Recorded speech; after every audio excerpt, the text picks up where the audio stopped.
বিসমিল্লাহির রহমানির রহিম। আজকে আমরা দুই দাঁতের মধ্যবর্তী ফাঁকা স্থান পূরণের পদ্ধতিসমূহ দেখানোর চেষ্টা করব।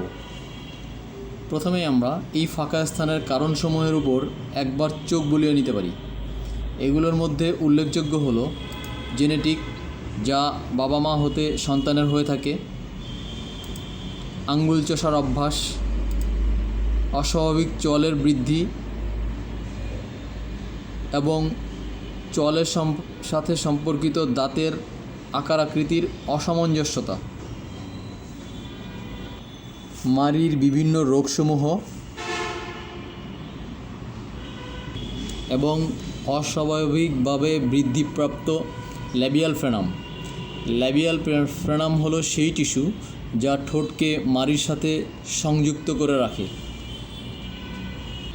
এই ফাঁকা স্থানকে আমরা দুইটি ভাগে ভাগ করতে পারি। একটি হলো চোয়ালের মাঝ বরাবর দুই দাঁতের মধ্যবর্তী ফাঁকা স্থান বা সেন্ট্রাল স্পেসিং, এটাকে মিডল্যান্ড ডায়াস্টেমাও বলা হয়। অপরটি হলো অন্যান্য দুই দাঁতের মাঝখানে ফাঁকা স্থান বা জেনারেলাইজড স্পেসিং। এই দুই দাঁতের মধ্যবর্তী ফাঁকা স্থান আমরা তিনটি উপায়ে বন্ধ করতে পারি। এগুলো হলো কসমেটিক পদ্ধতি, অর্থোডন্টিক্স পদ্ধতি এবং কৃত্রিম দাঁত সংযোজন পদ্ধতি। এখন আমরা এই পদ্ধতিসমূহ বিস্তারিতভাবে ব্যাখ্যা করার চেষ্টা করব। প্রথমেই কসমেটিক পদ্ধতি।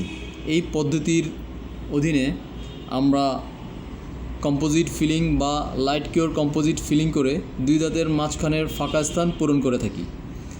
উদাহরণস্বরূপ বলা যায়, এই দুই দাঁতের মাঝখানে যদি 2 মিলিমিটার ফাঁকা স্থান থাকে, এটাকে সমানভাবে দুই ভাগে ভাগ করে 1 মিলিমিটার করে আমরা পার্শ্ববর্তী দুই দাঁতের সাথে ফিলিং করে এই ফাঁকা স্থান পূরণ করতে পারি।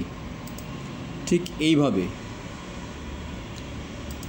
এর ফলে আমাদের দাঁতের যে প্রাথমিক চওড়া যতটুকু ছিল তার চেয়ে 1 মিলিমিটার করে বেশি চওড়া দেখা যাবে।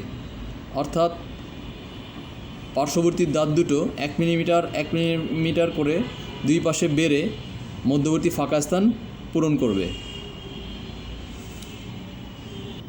এই উদাহরণটা রোগীর মুখে খেয়াল করলে আমরা দেখতে পাবো, এই দুই দাঁতের মধ্যবর্তী ফাঁকা স্থানকে আমরা সমানভাবে পার্শ্ববর্তী দুই দাঁতের সাথে কম্পোজিট ফিলিং করে ফাঁকা স্থান পূরণ করেছিলাম। এই রোগীর ক্ষেত্রেও আমরা একইভাবে ফাঁকা স্থানটা সমানভাবে ভাগ করে দুই দাঁতে ফিলিং করে আমরা ফাঁকা স্থান পূরণ করেছিলাম। কসমেটিক পদ্ধতির আরেকটি উপায় হলো ক্যাপ বসানো। এই পদ্ধতিতে আমরা ফাঁকা স্থানের দুই পাশের দাঁতকে ক্যাপের জন্য প্রস্তুত করে, অর্থাৎ রুট ক্যানাল ট্রিটমেন্ট করে ক্যাপের জন্য কেটে দুই দাঁতের মধ্যবর্তী ফাঁকা স্থান সহ ক্যাপের মাপ নিয়ে ক্যাপ বসিয়ে এইভাবে ফাঁকা স্থান পূরণ করতে পারি। কসমেটিক পদ্ধতির আরেকটি উপায় হলো ব্রিজের মাধ্যমে দুই দাঁতের মধ্যবর্তী ফাঁকা স্থান পূরণ করা।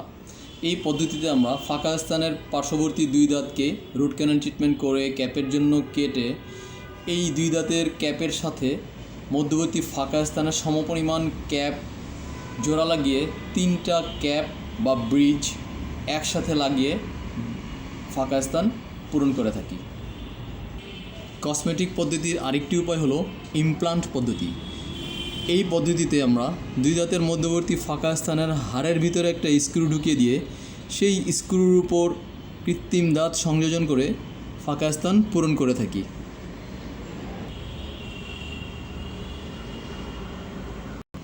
দুই দাঁতের মধ্যবর্তী ফাঁকা স্থান পূরণের আরেকটি পদ্ধতি হলো অর্থোডন্টিক্স পদ্ধতি।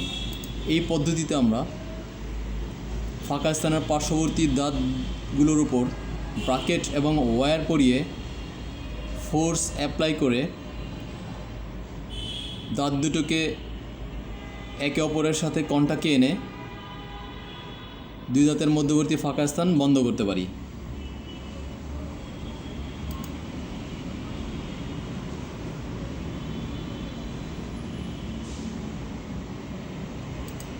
একইভাবে আমরা এই রোগীর ক্ষেত্রে দুই দাঁতের মধ্যবর্তী ফাঁকা স্থান বন্ধ করেছিলাম।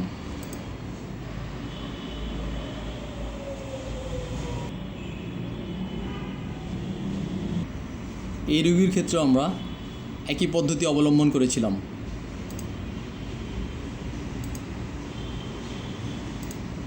এই রোগীর ক্ষেত্রেও আমরা ফ্রেনেক্টমি করে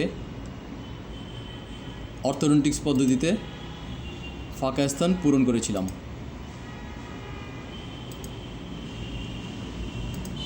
এই রোগীর ক্ষেত্রেও আমরা অর্থোডন্টিক্স পদ্ধতিতে ফাঁকা স্থান বন্ধ করেছিলাম।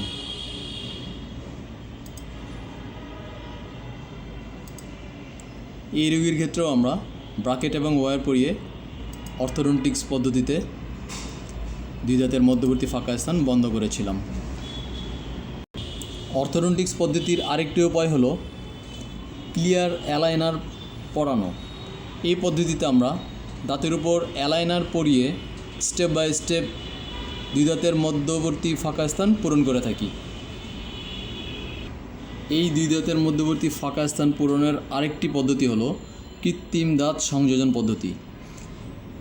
উদাহরণস্বরূপ বলা যায়, আমরা সামনের দাঁতের ক্ষেত্রে এই দুই দাঁতের মধ্যবর্তী ফাঁকা স্থান এই সমপরিমাণ সাইজের একটি দাঁত বসিয়ে কৃত্রিম দাঁত সংযোজন করে এইভাবে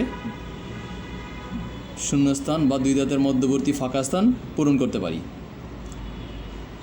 ঠিক একইভাবে পিছনের দাঁতের ক্ষেত্রেও আমরা দুই দাঁতের মধ্যবর্তী স্থানে অর্থাৎ ফাঁকা স্থানে কৃত্রিম দাঁত সংযোজন করে ফাঁকা স্থান পূরণ করতে পারি। এই দুই দাঁতের মধ্যবর্তী ফাঁকা স্থান পূরণের ক্ষেত্রে আমাদের কিছু আনুষঙ্গিক চিকিৎসা করে নিতে হতে পারে। এগুলোর মধ্যে উল্লেখযোগ্য হলো ফ্রেনেক্টমি। ফ্রেনেক্টমি হচ্ছে এই ফ্রেনামকে কেটে ফেলা। ফ্রেনাম হচ্ছে ঠোঁটকে যে টিস্যুটা আমাদের মাড়ির সাথে সংযুক্ত করে রাখে সেই টিস্যু। এই ফ্রেনামের ফলে আমাদের দুই দাঁতের মাঝখানে ফাঁকা স্থান তৈরি হয় এবং পর্যায়ক্রমে এটা বৃদ্ধি পেতে থাকে।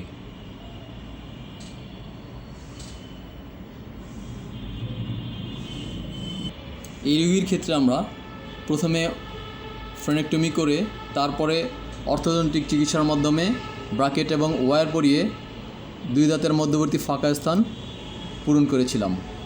এই রোগীর ক্ষেত্রেও আমরা ফ্রেনেক্টমি করে নিয়ে তারপরে কম্পোজিট ফিলিং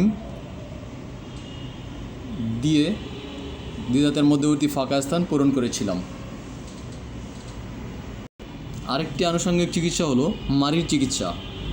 বেশিরভাগ ক্ষেত্রেই ক্যালকুলাস বা পাথর জমার মাধ্যমে মাড়ির বিভিন্ন রকম অসুখ হয়ে থাকে। এই ক্ষেত্রে আমরা দাঁতের পাথর বা ক্যালকুলাস পরিষ্কার করা অর্থাৎ স্কেলিং করিয়ে নিতে পারি এবং সাথে সাথে অন্যান্য মাড়ির অসুখের চিকিৎসাও করিয়ে নিতে পারি। ফাঁকা স্থান পূরণের জন্য চিকিৎসা পদ্ধতি নির্ধারণের ক্ষেত্রে আমাদের কিছু কিছু বিষয়ে খেয়াল রাখতে হবে। এগুলো হলো ফাঁকা স্থানের পরিমাণ। আমাদের যদি অল্প পরিমাণ ফাঁকা থাকে অর্থাৎ দুই দাঁতের মধ্যবর্তী ফাঁকা স্থান যদি বেশি না হয় তাহলে আমরা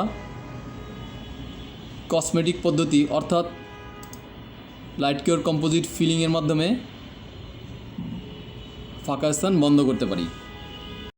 পক্ষান্তরে ফাঁকা স্থান যদি বেশি হয় অথবা একের অধিক হয় তাহলে আমরা অর্থোডন্টিক চিকিৎসার মাধ্যমে সেই ফাঁকা স্থান পূরণ করতে পারি। আমাদের আরও বিবেচনা করতে হবে দাঁতের অন্যান্য অবস্থা, যেমন সার্বিকভাবে দাঁতের অবস্থা, দাঁতের কামড়ের অবস্থা, অন্যান্য দাঁতের অবস্থা, চোয়ালের গঠন, সৌন্দর্যের যে আমরা বর্ধন করতে চাই তার সীমা এবং চিকিৎসা ব্যয় ও প্রয়োজনীয় সময়। উদাহরণস্বরূপ বলা যায়, রোগীর হাতে যদি কম সময় এবং কম অর্থ থাকে তাহলে আমরা সাধারণত কসমেটিক পদ্ধতিতে light cure composite feeling materials দিয়ে দুই দাঁতের মধ্যবর্তী ফাঁকা স্থান পূরণ করতে পারি। পক্ষান্তরে রোগীর হাতে যদি পর্যাপ্ত সময় এবং টাকা পয়সা থাকে তাহলে আমরা অর্থোডন্টিক্স পদ্ধতিতে দুই দাঁতের মধ্যবর্তী ফাঁকা স্থান পূরণ করতে পারি। এইভাবে সঠিক কারণ অনুসন্ধান করে উপযুক্ত পদ্ধতি অর্থাৎ চিকিৎসা পদ্ধতি বাছাই এবং বাস্তবায়নের মাধ্যমে আমরা আমাদের দুই দাঁতের মধ্যবর্তী ফাঁকা স্থান পূরণ করতে পারি এবং কাঙ্ক্ষিত সৌন্দর্য বৃদ্ধি করতে পারি। জাযাকাল্লাহু তাআলা খায়রান।